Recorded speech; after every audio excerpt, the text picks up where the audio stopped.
Pentecostal சண்டேயா இருப்பது நாள், எத்தனை பேருக்கு ஞாபகம் பெண்டிகோஸ்டல் சண்டே இருப்பது நாள் வந்து நான் இன்னைக்கு ஜெபத்தை குறித்து இந்த நாட்களில் பேசலாம் என்று வாங்கிட்டேன்.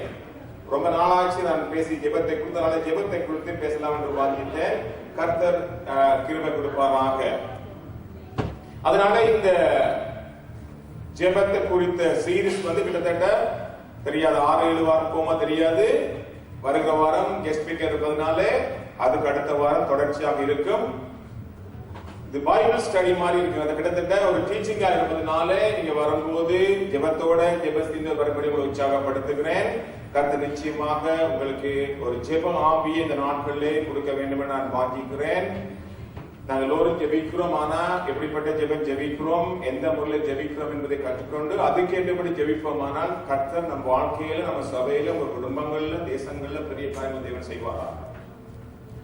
முகமது அலி குத்துச்சண்டை வீரரை அவர் ஒரு அழகான ஸ்டேட்மெண்ட் சொன்னார். வந்து எந்த வீரனும் சாம்பியன்ஸ் ஜிம்ல வந்து அவங்க உருவாக்கப்படுவது கிடையாது. அங்கே போய் எக்ஸசைஸ் பண்றார்கள், உடலை தக்க வைப்பதற்காக சில பயிற்சிகள் எடுக்கிறார்கள். அதனால அங்கே போற ஒவ்வொரு வீரர்களும், ஒவ்வொரு மனுஷனும் ஒரு வீரனாக தெரிவு செய்வதோ அல்லது உருவாக்கப்படுவது கிடையாது. ஆனால் அவனுக்குள்ள ஒரு நம்பிக்கை அல்லது ஆர்வம் அல்லது அவனுக்குள்ள ஒரு கனவுகள், தரிசனங்கள் தான் அவனை ஒரு வீரனாக மாற்றுகின்றது. அது ஜிம்முக்கு போற வீரனா இருக்கலாம், சாதாரணமாக வாழ்ந்து கொண்டிருக்கிற ஒரு மனுஷனா இருக்கலாம். இன்னைக்கு கூட நாங்கள் பார்க்கிறோம், வந்து லட்சக்கணக்கான ஜனங்கள் உலகத்தில் உள்ள எல்லா சபைகளுக்கும் சென்று வருகிறார்கள்.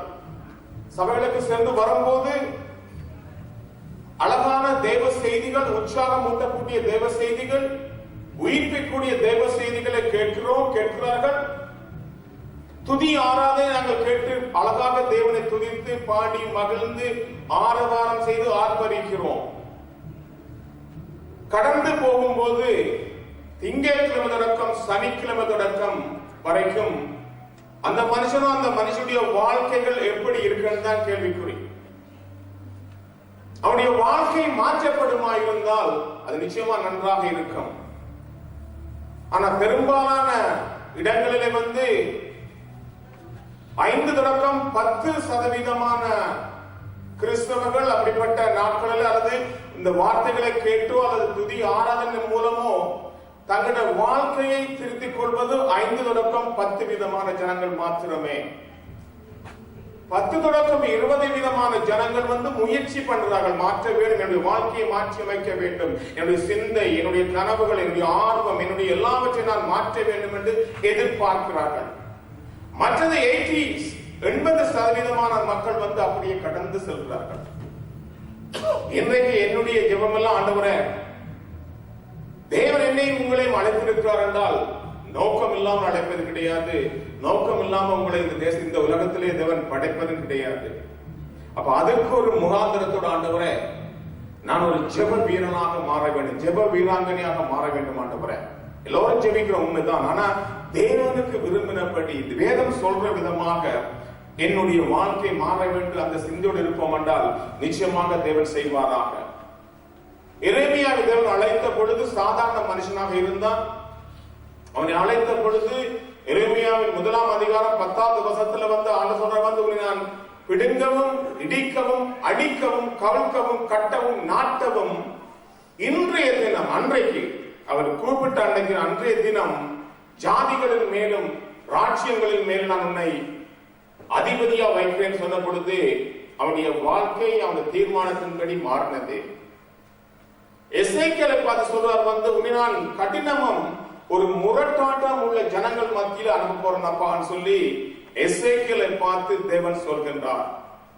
1 அதிகாரத்தில் எசேக்கியேல் புத்தகத்தில் தரிசனங்களை காண்பிக்கிற தேவன் 2வது அதிகாரத்துக்கு வரும்போது அந்த அதனுடைய வேலைகள் எல்லாம் அவனுடைய பொறுப்புகளை கொடுக்கிறார். உன்னுடைய பொறுப்பு என்னவென்றால் மிகவும் கடினமும் முரட்டாட்டம் உள்ள ஜனங்கள் மத்தியிலே உன்னை அனுப்ப போறேன்னு சொல்கிறார்.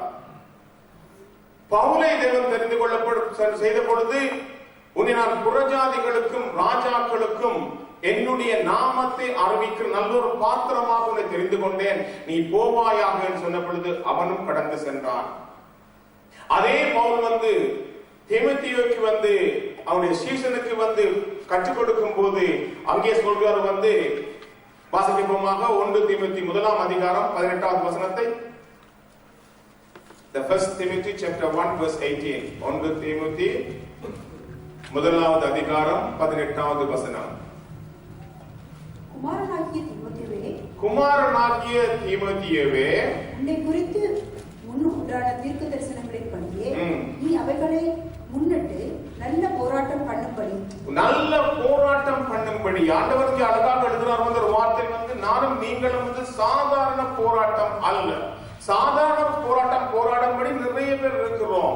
ஆனா தேவன் அழைத்த பொழுது என்னையும் உங்களை கூப்பிடுறார். நானும் நீங்களும் கம்ப்ளீஷன், அதாவது முற்றும் முழுதாக அவருடைய திட்டம் தீர்மானம் எப்படி இருக்குதோ அதுக்கேற்றபடி நல்ல ஒரு போராட்டம் போராடும்படி இந்த கட்டளையை உனக்கு ஒப்புவிக்கிறேன். இந்த கட்டளையை உனக்கு ஒப்புவிக்கிறேன். அதாவது இந்த இப்படி ஒரு கட்டளை ஒப்பு கொடுக்கிற. அப்ப நல்ல போராட்டம் போராட வேண்டும் என்றால் அடுத்த வசனம் என்ன சொல்றார்?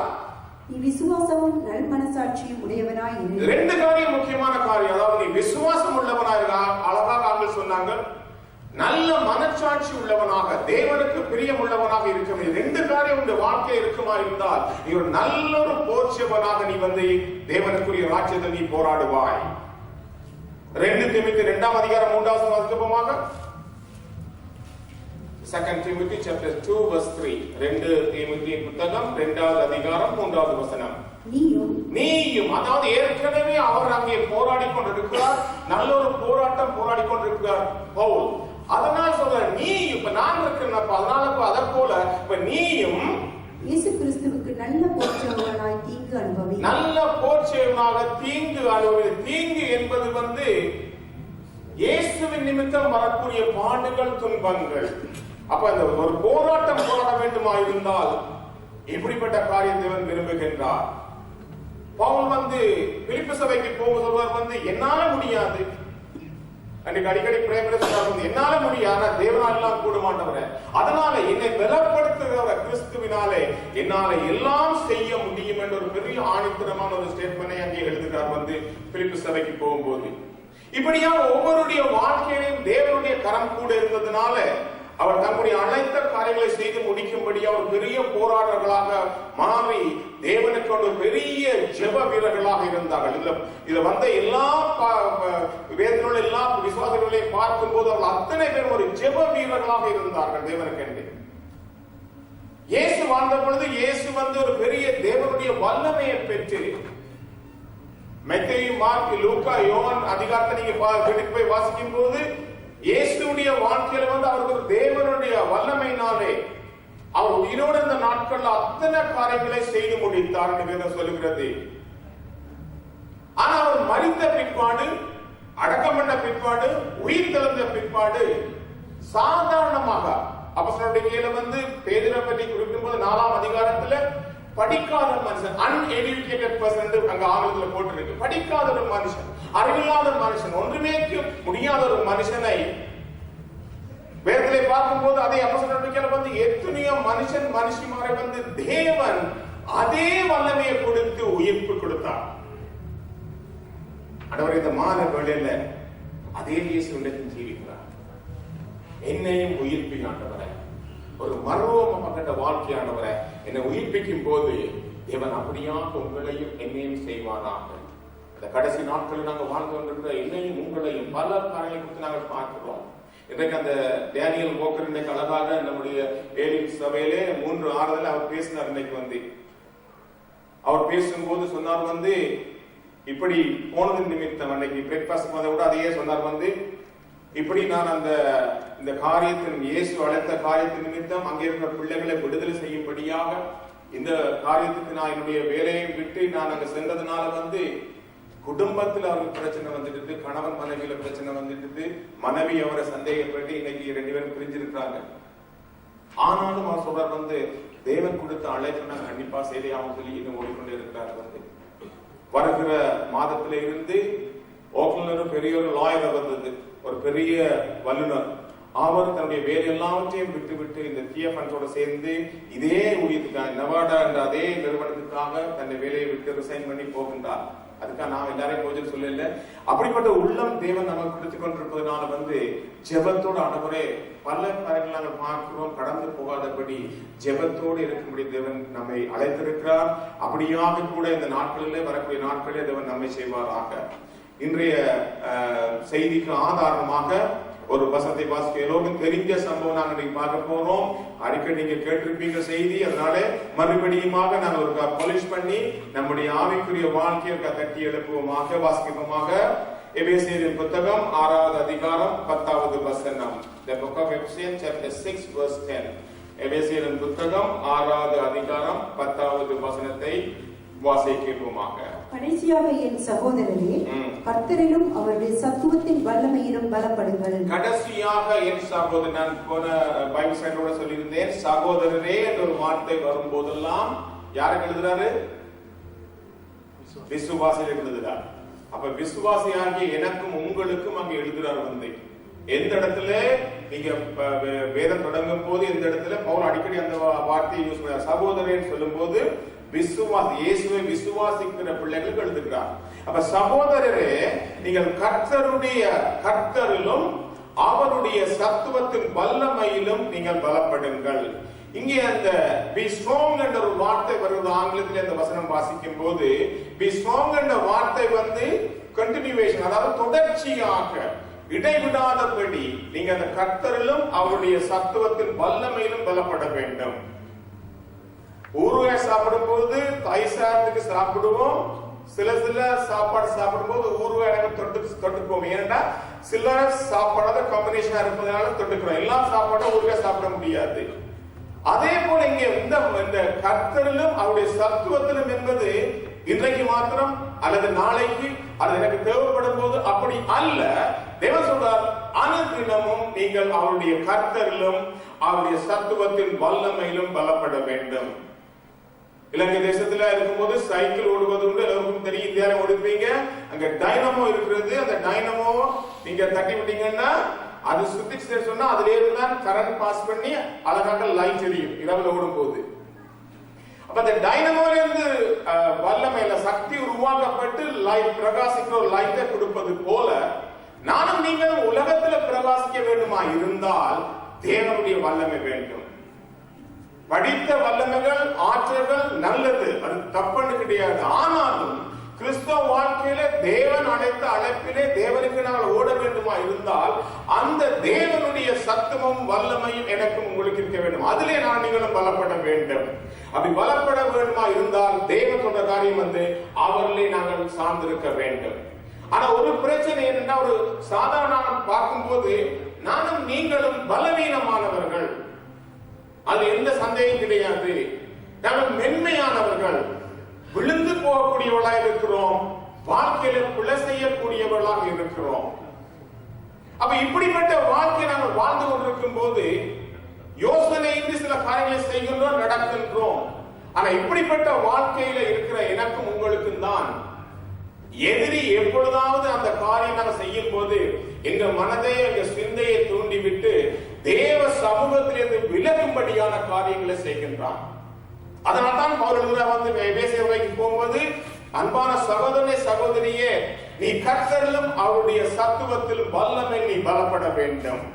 பலப்பட்டால்தான் வரக்கூடிய நாட்கள்ல இதை விட மேன்மையான காரியம் பவுல் நான் செய்த காரியங்களை விட நீ இன்னும் அதிகமாக செய்ய வேண்டும் என்று விரும்புகின்றார். இப்படிப்பட்ட இந்த மாதிரியான நேரத்தில் கர்த்தரிலும் அவர் சத்தியத்தில் நாங்கள் வல்லமை பெற வேண்டுமா இருந்தால் தேவனோடு ஐக்கியப்பட வேண்டும், அவரை சரியாக அறிந்து கொள்ள வேண்டும். அவரை அறிந்து கொள்ளாவிட்டால் இந்த காரியத்தில் நாங்கள் ஈடுபட முடியாது. அப்படி அறிந்து கொள்ளும் போது ஒரு முழுமையான ஒரு பரிபூர்ணமான வல்லமை நான் கொடுப்பேன், அப்படிப்பட்ட வாழ்க்கையை நான் உனக்கு வைத்திருக்கிறேன், அதை நீ நிச்சயமாக அனுபவிக்க வேண்டும், அதிலே நடக்க வேண்டும் என்று விரும்புகிறார். ஏன் கர்த்தருடைய சத்துவம் வல்லமை எனக்கு வேண்டும்? வாசிங்க, அடுத்த வசனத்தை வாசிப்போமாக. எபேசியர் 6ஆம் அதிகாரம் 11ஆம் வசனத்தை வாசிப்போமாக. The book of Ephesians chapter 6 verse 11. நீங்கள் பிசாசின் தந்திரங்களோடு இருக்கு. தந்திரங்கள் என்பதுக்கு ஆங்கிலத்திலே நிறைய மொழிபெயர்ப்புகள் இருக்கிறது. இருக்கிறது. ஒரு ஆங்கில மொழியில் சொல்றது மெத்தட்ஸ், அதாவது அவனுடைய வழிமுறைகள். பிசாசு சில வழிமுறைகள் வைத்திருக்கிறான். சில ஆங்கில வேதம் சொல்லுது ஸ்கீம், அதாவது திட்டங்கள்.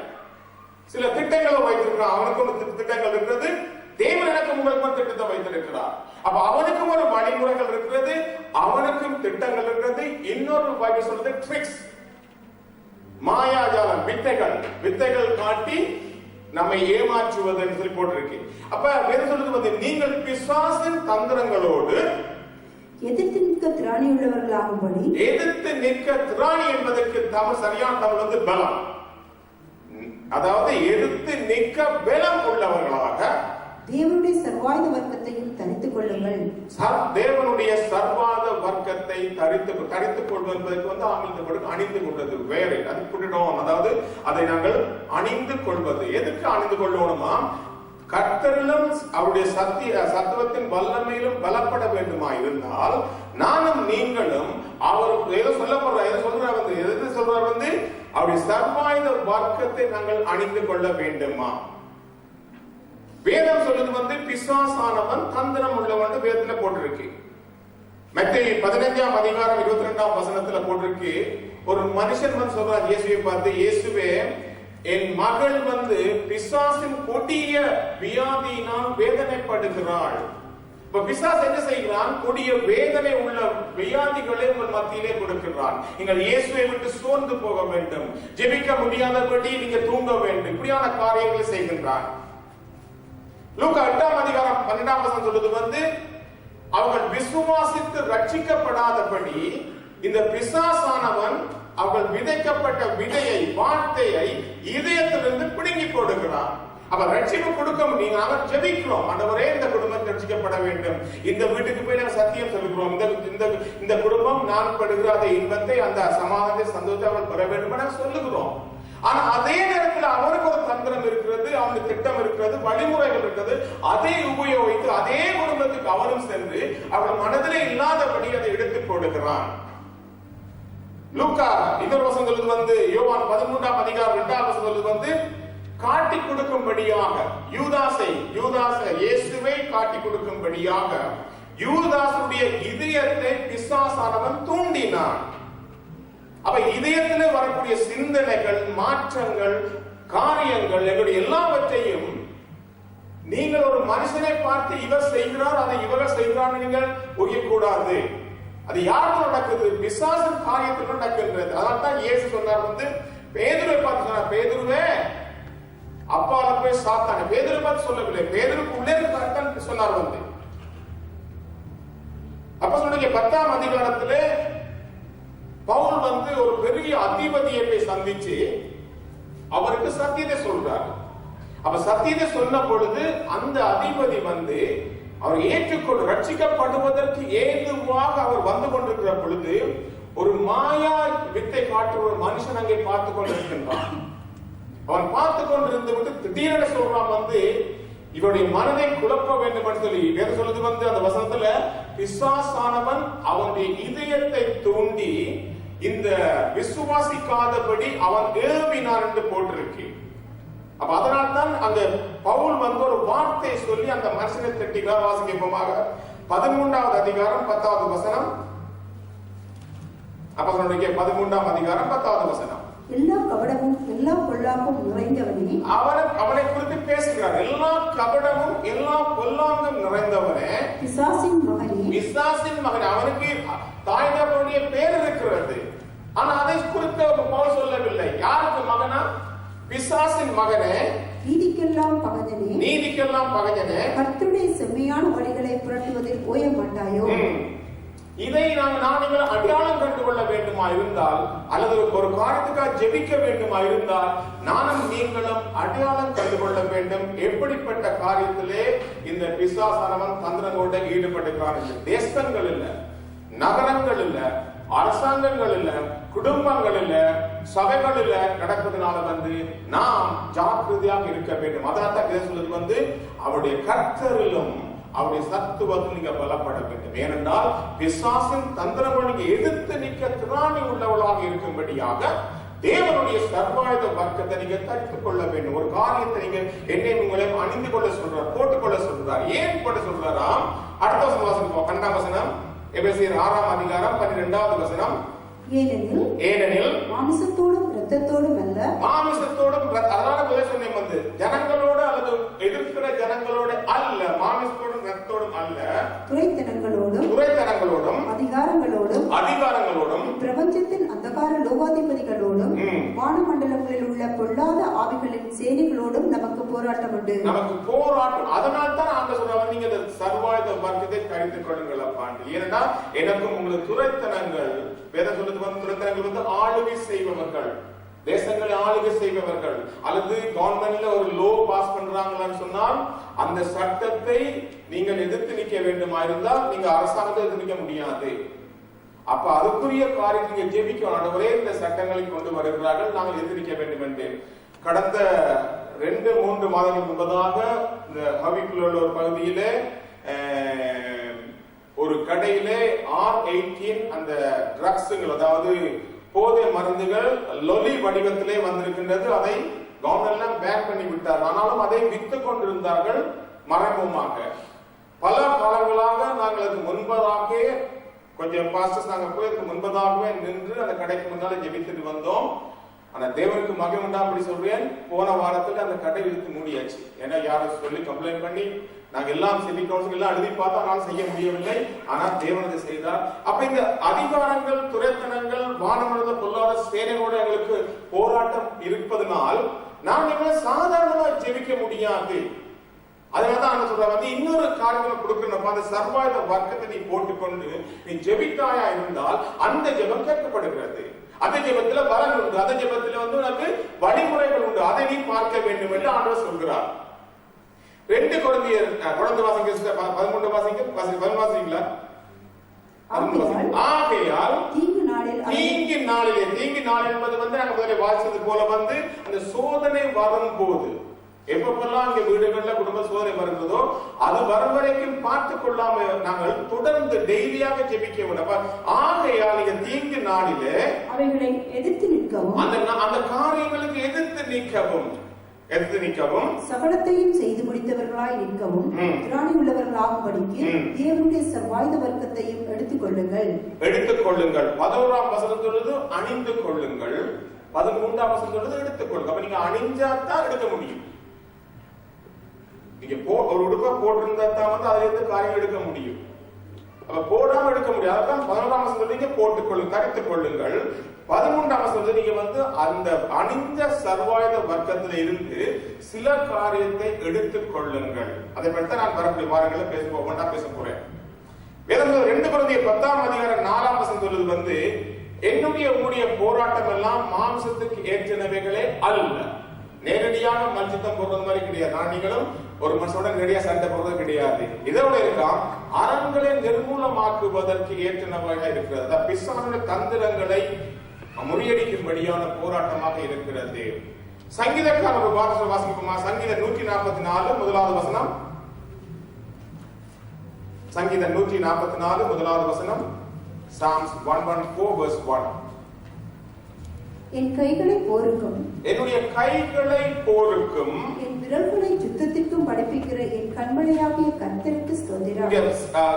சங்கீதக்காரர் வந்து ஆண்டவரே என்னுடைய கைகளை நீ போருக்கும், என்னுடைய விரல்களை யுத்தத்துக்கு நீ ஆயத்தப்பட்டு, அது வந்து சாதாரண யுத்தமா இருந்தாலும் ஆவிக்குரிய வாழ்க்கையில பார்க்கும்போது நானும் நீங்களும் அப்படிப்பட்ட காரியத்திலே முக்கியமாக ஈடுபட வேண்டும், போராடி ஜெபிக்கக்கூடியவர்களாக மாற வேண்டும்.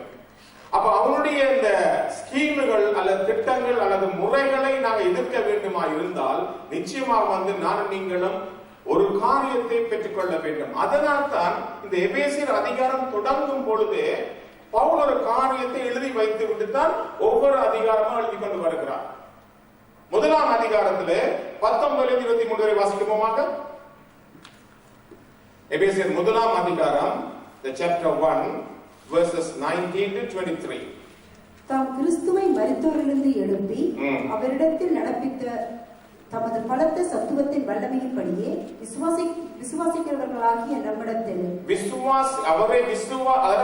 சகோதரன் சொல்லும் போது விசுவாசிகள் விசுவாசிகளாகிய நம்மிடத்தில் காண்பிக்கும் தம்முடைய வல்லமையின் மகா மேன்மையான மகத்துவம் இன்னதென்றும் அவருடைய அந்த பெரிய மகத்துவம் இன்னதென்றும் நீங்கள் அறியும்படிக்கு அவர் உங்களுக்கு பிரகாசம் உள்ள மனக்கண்களை கொடுக்க வேண்டும் என்று வேண்டிக் கொள்கிறேன். ஏனென்றால் நீங்க அடையாளம் கண்டுகொள்ள வேண்டுமா இருந்தால் உங்களுக்கு பிரகாசம் உள்ள மனக்கண்கள் தேவன் கொடுக்கப்பட வேண்டும். அப்படி கொடுக்க வேண்டுமா இருந்தால் அதுக்கு என்ன செய்யணுமா? கீழே அதுக்குரிய வழிமுறையும் எழுதுகிறார். என்ன செய்யணுமா?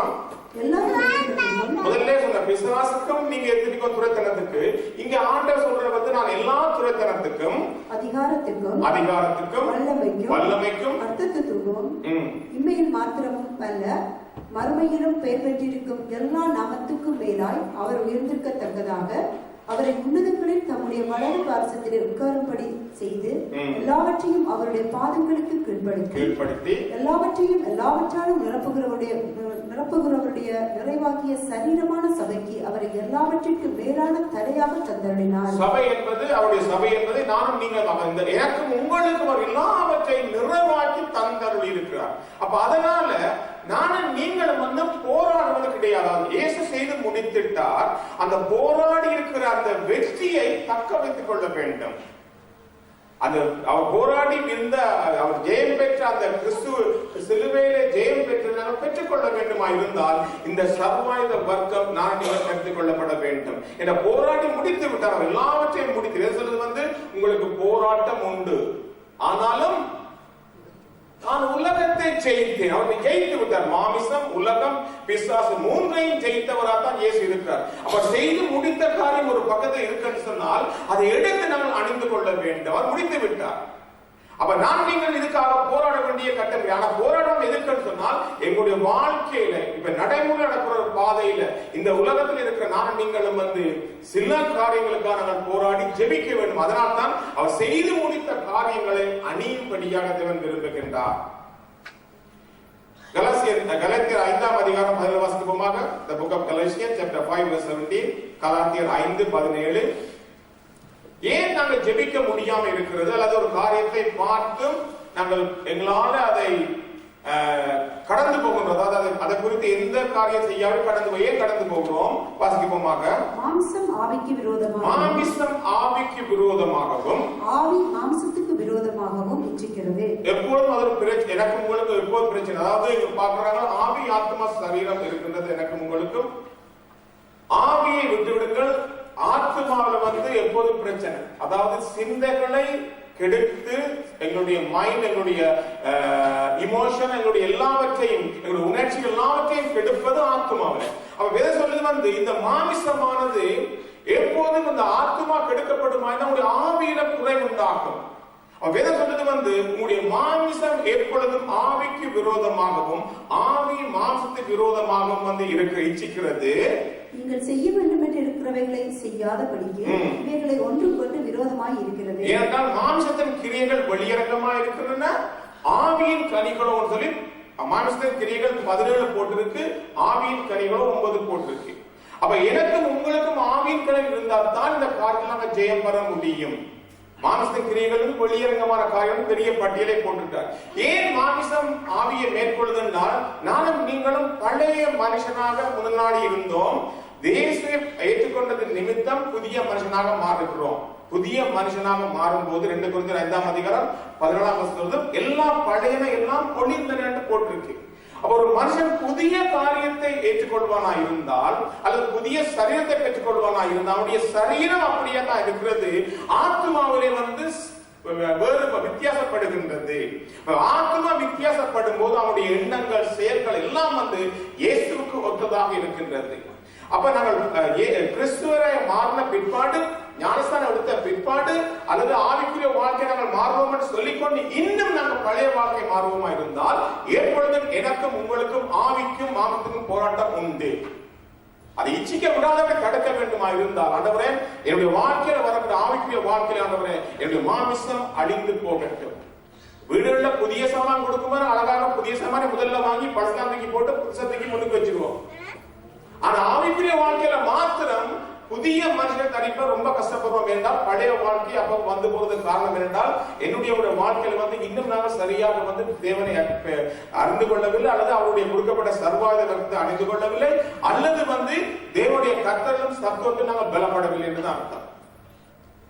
வேதம் சொல்லுது வந்து எபேசியர் 6ஆம் அதிகாரம் 13ஆம் வசனத்துல போட்டுட்டு வந்து கருத்திக் கொள்ளுங்கள், 11 வந்து எடுத்துக்கொள்ளுங்கள் சொன்ன தேவன் வந்து அதே ரோமர் அதிகாரம் 13ஆம் 12 வரும்போது சொல்றார் வந்து அந்த காலத்தின் கிரியைகள் நீங்க அகற்றப்பட வேண்டுமா இருந்தால் ஒளியின் ஆயுதங்களை தரித்துக் கொள்ள வேண்டுமா. இங்க இன்னொரு ஆயுதம் சொல்றாங்க, அதுக்கு நான் பேசவில்லை. ஆனா இப்படி நிறைய ஆயுதங்கள் இருந்தாலும் இன்னைக்கு நான் பேச போறது வந்து இந்த சர்வாயுத வர்க்கத்தை பற்றி பேசலாம் இருக்கின்றேன். அது பெரிய சப்ஜெக்டா இருப்பதனால வந்து ஒவ்வொரு காரியமா என்னென்ன சர்வாயுத வர்க்கம் இங்கே போடப்பட்டிருக்கிறது, அதனாலே ஒவ்வொன்றாக நாங்கள் பார்த்து முடிக்க நான் வாசிக்கிறேன். முதலாம் வாசிக்கும்போது எபேசியர் 6ஆம் அதிகாரம் 14வது வசனம். சத்தியம் என்னும் கச்சையை உங்கள் அறையில் கட்டினவர்களாயும். முதலாவது எழுதுறா வந்து சத்தியம் என்னும் கச்சை என்பது பெல்ட். சத்தியம் உண்மை என்ற காரியத்தை உங்கள் பெல்ட்டிலே இடுப்பிலே கட்டிக்கொள்ளுங்கள். முதலாவது சர்வாயுத வர்க்கத்தை நீங்க தரிக்க வேண்டுமா இருந்தால் முதலாவது செய்ய வேண்டிய காரியம், நான் இவ்வளவு பெரிய ஒரு ஜெப வீரனாக வீராங்கனையாக தேவனுக்கு எழுந்திருக்க வேண்டுமா இருந்தால் முதலாவது செய்ய வேண்டிய காரியம் சத்தியம் என்னும் கச்சையை அணிந்து கொள்ள வேண்டும். இங்கே பவுல் வந்து ரோமனுடைய ஒரு போர் வீரனை அடையாளமாக வைத்து எழுதுகிறார். அந்த நாட்கள்ல நிறைய ரோமன் போர் வீரர்கள் பார்த்ததுனால ஜனங்கள் இயேசுவை போல இயேசு பாத்தீங்கன்னா ஒரு ஓமை சொல்லும் போது கண்ணால் எதை பார்க்கிறாரோ பார்த்தா ஓமை சொல்லுவார். அதே போல இங்கே பவுல் நாட்கள்ல வந்து நிறைய ரோமனுடைய போர் சேவல் இருந்ததுனால அவர்களை அடையாளமாக வைத்துக் கொண்டு அந்த காரியத்தை எழுதுகிறார். அப்ப ஒரு ரோமனுடைய போர் சேவனா அவன் வருவதற்கு முன்பதாக அவன் சாதாரண குடிமகனாக இருக்கின்றான். அவனை அழைக்கிறார்கள், நீ இந்த தேசத்திற்காக என்னுடைய அரசாங்கத்துக்கு நீ போர் புரிய வேண்டும், நீ சேவை செய்ய வேண்டும் என்று சொன்ன உடனடியாக அவன் வருகின்றான். வந்த உடனடியாக அவனுக்கு ஒரு பெரிய ஆயுதங்கள் முழு உடுப்புகள் எல்லாம் யூனிஃபார்ம் போடப்படுகிறது. அவனுடைய வாழ்க்கை முழுவதுமா மாறுகிறது. அந்த போட்ட யூனிஃபார்ம் ஹிஸ்டரி சொல்றது வந்து கலட்டவே முடியாதான். அவன் இன்றைக்கு மறைக்கிறான், அன்றைக்கு கலட்டப்படணும். அப்படிப்பட்ட ஒரு காரியத்தினோட யூனிஃபார்ம் இருக்கின்றது. அந்த யூனிஃபார்ம்ல மாத்திரம் வந்து இல்லை கிடையாது, அவன் எப்பொழுதும் அவனுடைய சிந்தை வந்து போருக்குரியவனாக இருக்கின்றான். அந்த யூனிஃபார்ம் அந்த உடைகள் போட்டப்பட்ட பிற்பாடு அவனுடைய சிந்தை எல்லாம் வந்து நான் எப்போது நான் ஒரு போர் வீரன், நான் யுத்தத்துக்கு போகணும், நான் யுத்தத்துக்கு தயாரா இருக்கேன், அந்த யுத்தம் எப்போது வருகிறது காத்துக்கொண்டு ஆவலோடு இருக்கிற மனுஷனாக இருக்கின்றான். அது மாத்திரமல்ல, அந்த போர் வீரர்களுக்கு வந்து மிகவும் பயங்கரமான பயிற்சி அளிக்கப்படுகிறது. அவர்களுக்கு ஒரு பெரிய ஒரு எக்ஸசைஸ் இருக்கிறார்கள். அதெல்லாம் செய்து முடித்த பிற்பாடு ஆரம்பத்தில் 20 மைல் தூரம் நடக்க வேண்டுமா. அவர்கள் டெய்லி காலையில் எழுப்பி 20 மைல் தூரம் மார்ச்சிங் பண்ண வேண்டுமா. அதோட சேர்ந்து உணவு, அவர்கள் கொண்டு வரக்கூடிய சாப்பாடுகள், தண்ணிகள், அங்கே தங்கக்கூடிய சிறு மினி கேம்ப் என்று சொல்லப்படுகிற அந்த தங்களுடைய கூடாரத்தை சுமந்து கொண்டு செல்ல வேண்டுமா. இப்படிப்பட்ட ஒரு போர் சேவகனை வைத்துத்தான் இங்கே பவுல் எழுதுகிறார் வந்து அவன் எப்படி இருக்கிறானோ அப்படியாக நானும் நீங்களும் சில காரியங்களை, அதே அவனுடைய உடை அந்த ஆயுதங்களை வைத்து ஆவிக்குரிய வாழ்க்கையோட ஒப்பிட்டு பேசுகிறார். பேசுறார் வந்து நீங்க சத்தியம் என்னும் கச்சையை கட்டிக்கொள்ளுங்கள். சத்தியத்துக்கு எதிரான சொல் என்ன? பொய். அந்த ஆலோசனை பொய். வேத சொல்லுது வாசிக்கப்போமாக யோவான் 8ஆம் அதிகாரம் 14ஆம் வசனத்துக்கு Book of John chapter 8 verse 44.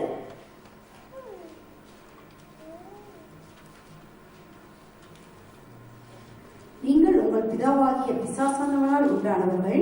அழகா இயேசு சொல்ற அந்த வார்த்தை பவுல் சொல்லல, பேதுரு சொல்ல, யோவான் சொல்ல, இயேசு சொல்றாரு நீங்கள் உங்கள் பிதாவாகிய பிசாசானால் உண்டானவர்கள், உங்கள் பிதாவுடைய இச்சைகளின்படி செய்ய மனதாயிருக்கிறீர்கள். பிதாவுடைய இச்சைகளின், அதாவது அவனுக்குரிய அந்த பிசாசனுடைய இச்சைகளில் செய்வதற்கு நாங்கள் மனதாயிருக்கிறோம். அவன் ஆதி முதற்கொண்டு மனுஷ கொலைபாதகனாய் இருக்கிறான். சத்தியம் அவனிடத்தில் இராதபடியால் அவன் சத்தியத்திலே நிலைநிற்கவில்லை. அப்ப நானும் நீங்களும் வித்தியாசப்பட்டவர்கள்.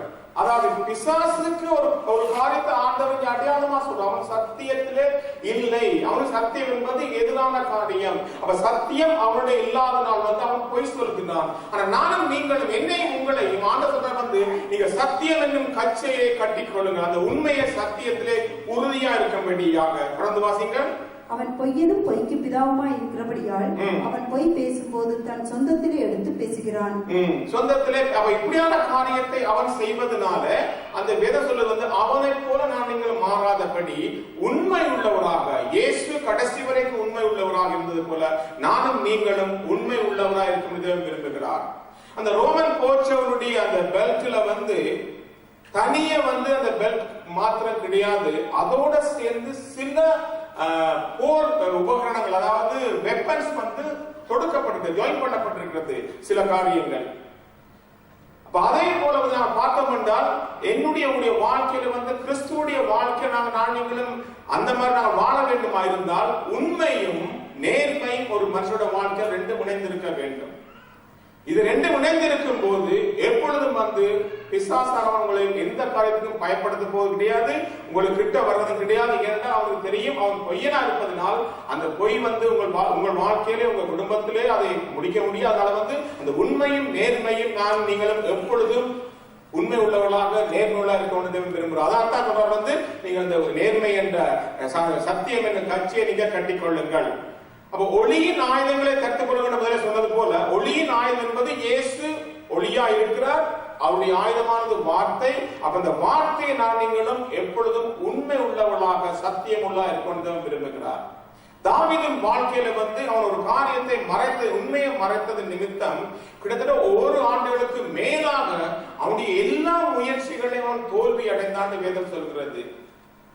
ஆனா என்னைக்கு அவன் தன்னுடைய வாயினால அறிக்கை செய்ய போகிறேன் என்று தேவ சமூகத்துல சிந்தித்தாண்டு போட்டிருக்கு, நினைத்தாண்டு போட்டிருக்கு. அவன் நினைத்த பொழுது தேவன் எல்லாவற்றையும் மாற்றி அமைத்தார்.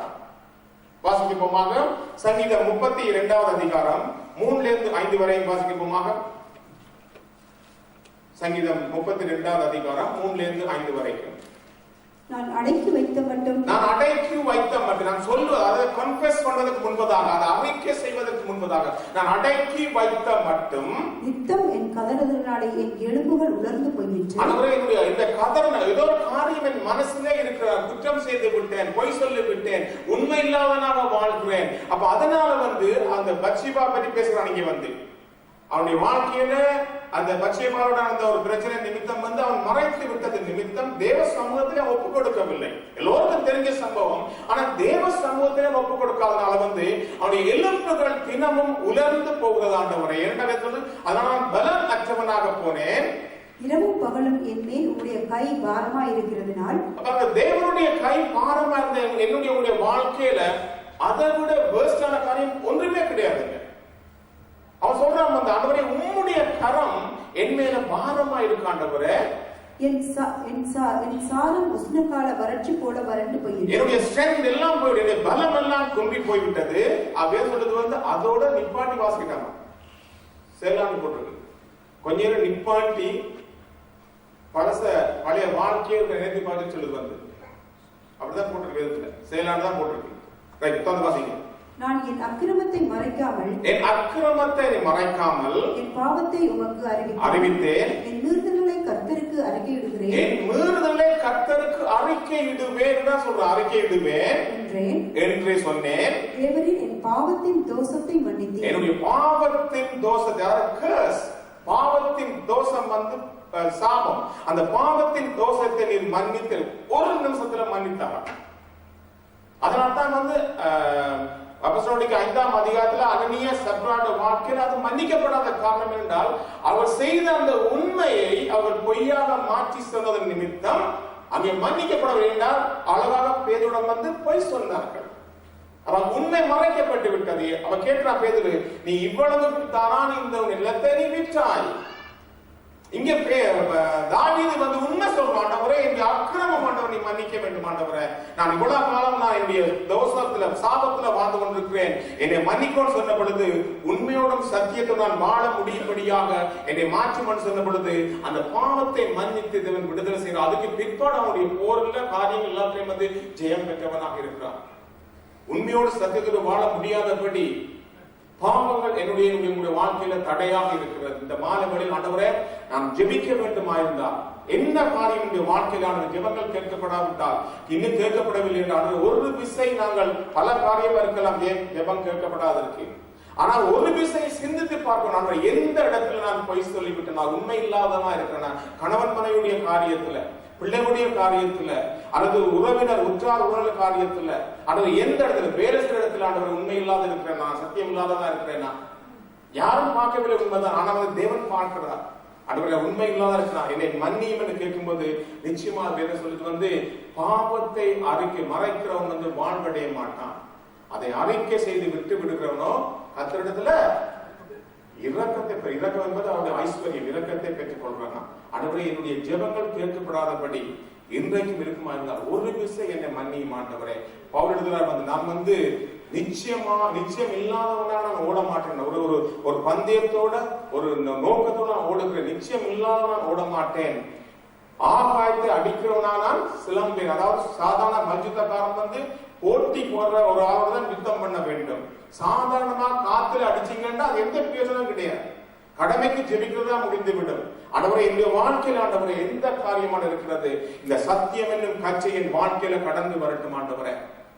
அந்த ரோமன் கோச்சருடைய இடுப்புல அந்த பெல் கட்டப்படுறது அவன் போட்டிருக்கிற அந்த யூனிஃபார்மை அவனுடைய சரீரத்தை இணைப்பது மாத்திரம் அல்ல, அவன் எழுந்து நிற்கும்படி அவர் பெரிய வல்லமையை கொடுக்கின்ற அந்த பெல்ட்.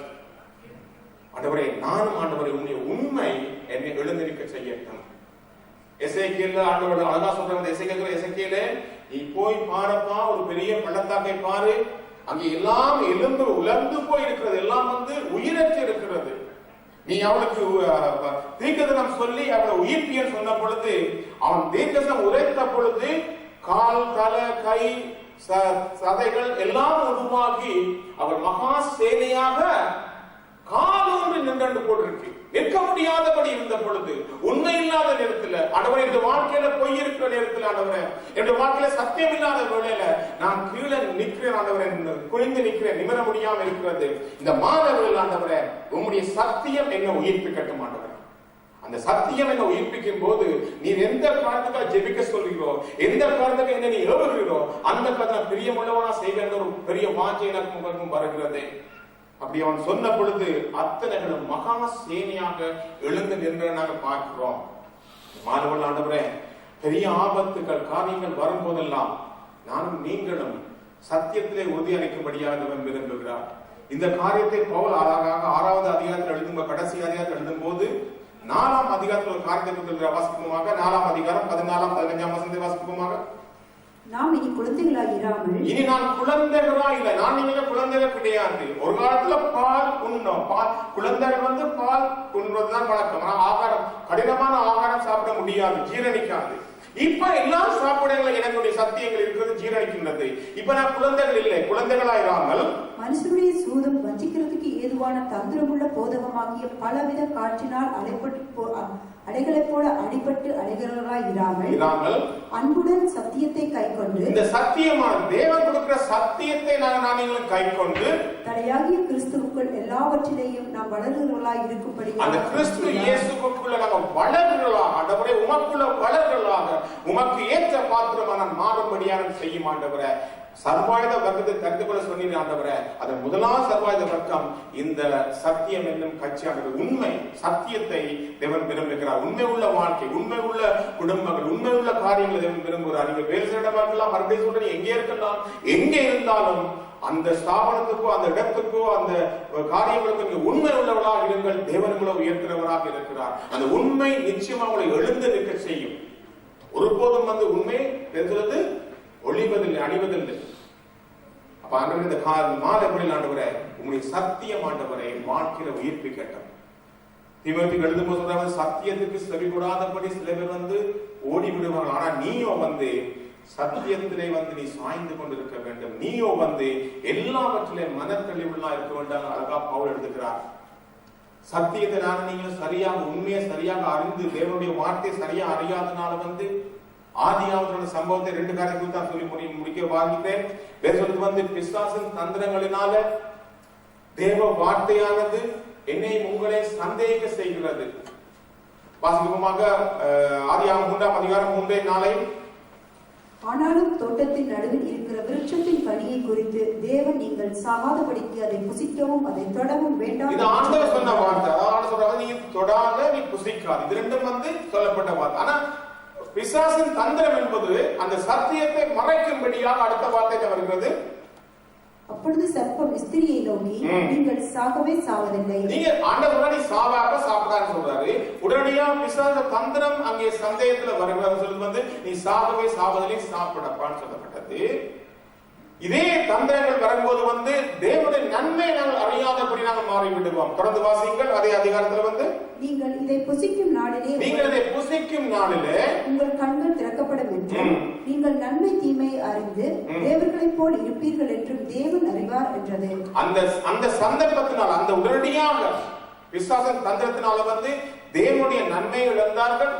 தேவனின் கீழ்ப்படியான வஞ்சகத்தினால் வஞ்சகத்தினால அந்த உண்மை மறைக்கப்பட்டதுனால வேதம் சொல்லு கடைசியா அந்த அதிகாரம் முடிக்கும் போது அவள் ஏதேன் தோட்டத்தை விட்டு சிரட்டப்பட்டாங்க.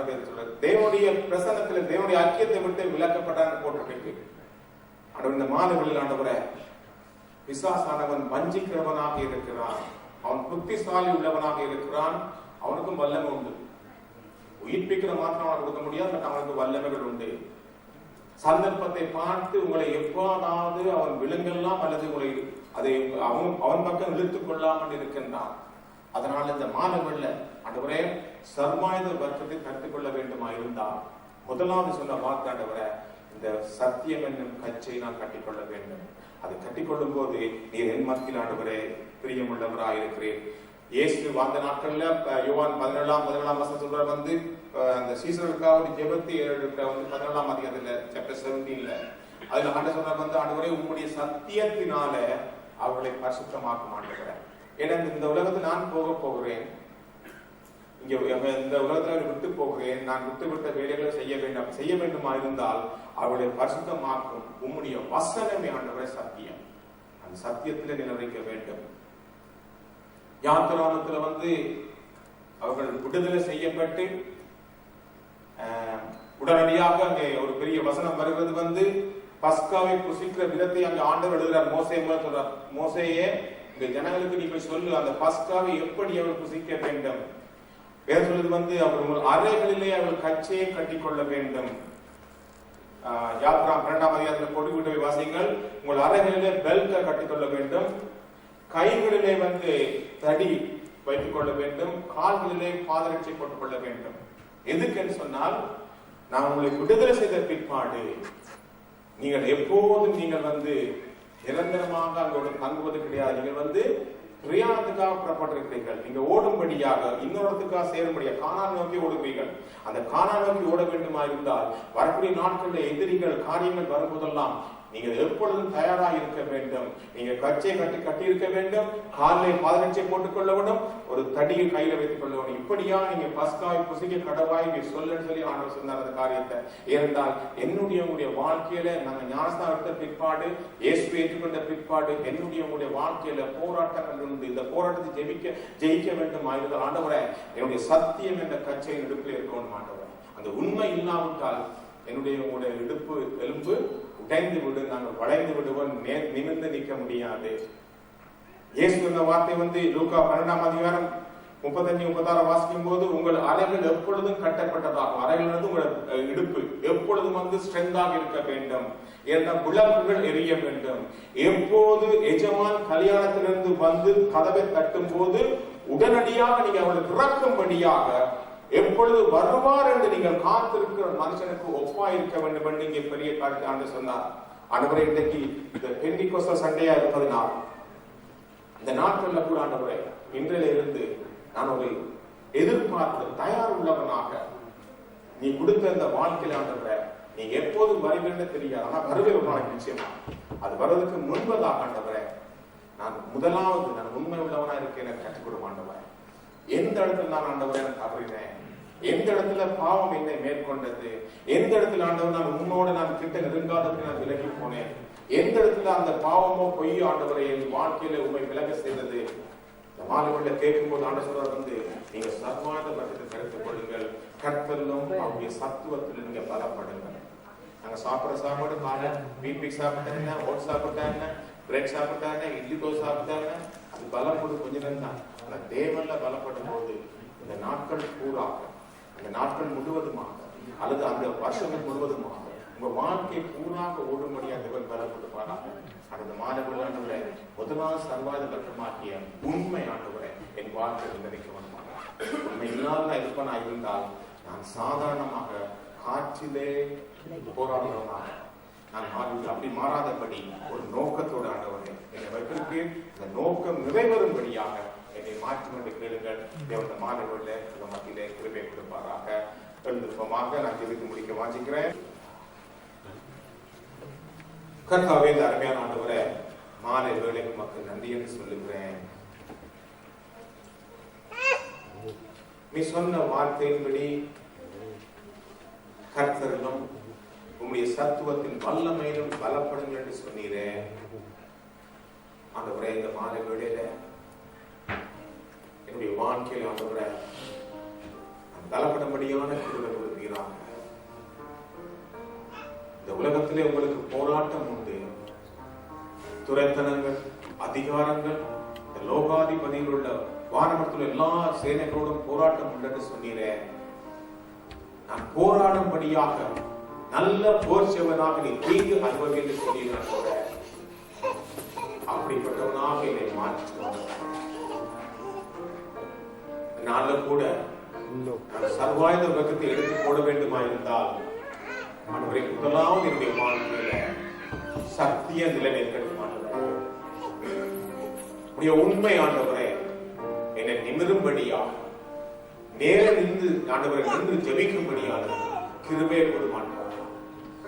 வாழ்க்கையில எந்த இடத்திலும் எந்த பொய்யிலோ எந்த காரியமோ வந்தாண்டவரே என்னை கிட்ட நெருங்காதபடி பிசாசின் தந்திரங்களோட எதிர்த்து நிற்க திராணி உள்ளவர்களாக நீங்கள் மாறுங்கள் என்று சொன்னீரே. ஆண்டவரே, அவருடைய வழிமுறைகளுக்கோ அவருடைய திட்டங்களுக்கோ அவருடைய எந்த விதமான காரியங்கள் இடம் கொடாதபடி என்னை உடைய சமூகத்தில் அர்ப்பணிக்கிறேன். ஆண்டவரே, நீ நியமித்த அந்த ஓட்டத்தின்படி ஒரு ஜெப வீரனாக என்னை மாற்ற மாட்டவரே. எசேக்கியேல் சொன்னது போல திறப்பின் வாசல்ல நின்று ஜெபிக்கும்படியாக யாரையும் தேடினர், ஒருவரையும் காணேன் என்று சொன்னீரே. நமக்கு முன்பாக ஒரு பெரிய கூட்டம் எழுந்து நிற்கிறார். அவருடைய வேலை செய்யும்படியாக நீர் ஜெயம் கொடுத்த அந்த ஜெயத்தில் இருந்தவரை தக்க வைத்து ஆண்டவரே உடைய சர்வாயுத பக்கத்தை எடுத்து தரித்து எல்லாவற்றையும் செய்து முடித்தவர்களாக திராணிகளாக நிற்கும்படியாக ஒரு பிள்ளைகளை மாற்றுவாங்க. மேன்மையோட வாழ்க்கையில தொடர்ந்து கடந்து வரட்டும். ஆண்டவரே, அன்றைக்கு பெந்தெகோஸ்து நாட்கள்ல வந்த அதே ஆவியானவர் மத்தியில ஒவ்வொரு உயிர்ப்பிப்பீராக. புதிய அனலை ஊட்டி ஆண்டவரே மத்தியில வல்லமையும் அதிசயங்களையும் கிருபை செய்கிறார். கர்த்தர் நீர் இன்றைக்கு ஜீவிக்கிறதுனால் மேன்மைகள் மத்தியிலே கடந்து வரட்டும். அவனுடன் காத்திருக்கிறோம். அந்த மத்தியில நீ மாறுமாண்டவர்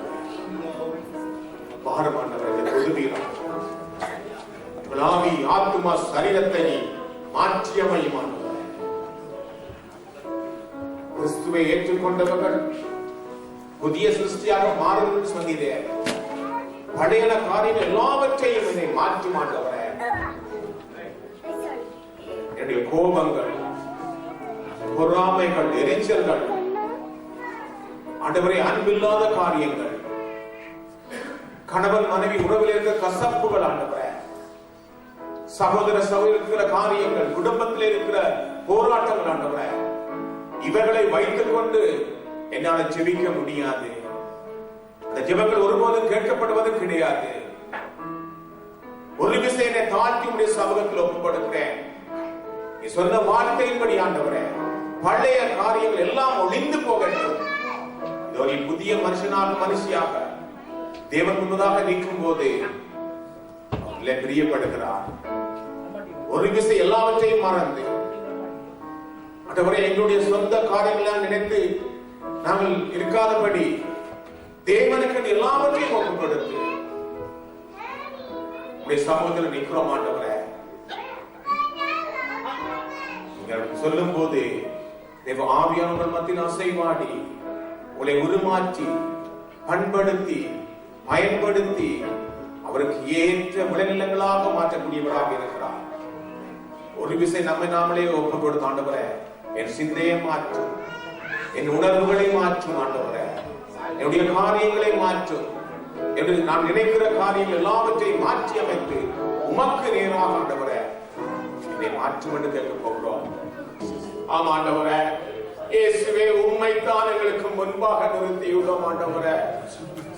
எங்களுடைய எல்லா காரியங்களும் நீர் ஒருவராய் இருப்பதனால் ஆண்டவரே, பவுல் சொன்னது போல கிறிஸ்துவை தரித்துக் கொள்ளுங்கள் என்று சொன்னீரே, அந்த கிறிஸ்துவே எனக்கு சர்வாயுதமாக மாறட்டும் ஆண்டவரே.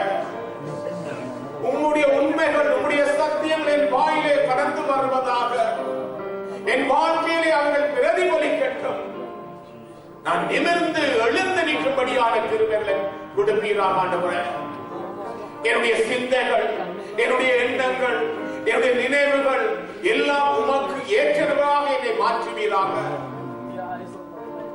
இயேசுவே, இந்த மாலை வேளையில் அப்பா எல்லாவற்றையும் செய்து முடித்து நிற்க திராணி உள்ளவராக என்னை மாற்றும் ஆண்டவரே. தீங்கு நாள் என்று சொன்னீரேன், அந்த தீங்கு நாள் என்னை அணுகாதபடி, அது என் குடும்பத்தை வீட்டிலே சேராதபடி அதுக்கு முன்பதாக ஆண்டவரே நான் பாதுகாப்புள்ளவனாக இருக்க என்னை மாற்றும். ஜெப வீரனாக என்னை மாற்றும் ஆண்டவரே. ஒரு ஜெப வீராங்கனையாக என்னை மாற்றும் ஆண்டவரே. உம்முடைய பாதத்தில் அனுதினமும் காத்திருக்கிற மனுஷனாக மனுஷியாக என்னை மாற்றும். மாமிசம் ஆவிக்கு விரோதமாகவும் ஆவி மாமிசத்துக்கு விரோதமாக இச்சிக்கிறது. நீங்கள் மனதிலே செய்ய விரும்புகிற காரியத்தை செய்ய விடாதபடி தடை செய்கிறது. நீங்க ஒப்பு கொடுப்பீங்க அவருடைய சமூகத்தில், தேவ சமூகத்தில் நீ மாமிசத்தை ஒப்பு கொடுக்கிறேன் ஆண்டவரே. பழைய வாழ்க்கையை ஒப்பு கொடுக்கிறேன். பிசாசின் தந்திரங்களை நான் ஆண்டவரே ஒருபோதும் என் குடும்பத்தில் அணுகாதபடி என் இயேசுவுடைய சர்வாயுத வர்க்கம், இயேசுவுடைய சத்தியம் என்னை பலப்படுத்தட்டும். நீ நியமித்த ஓட்டத்திலே ஓடும்படியான கிருபைகளை கொடுமாட்டவரே.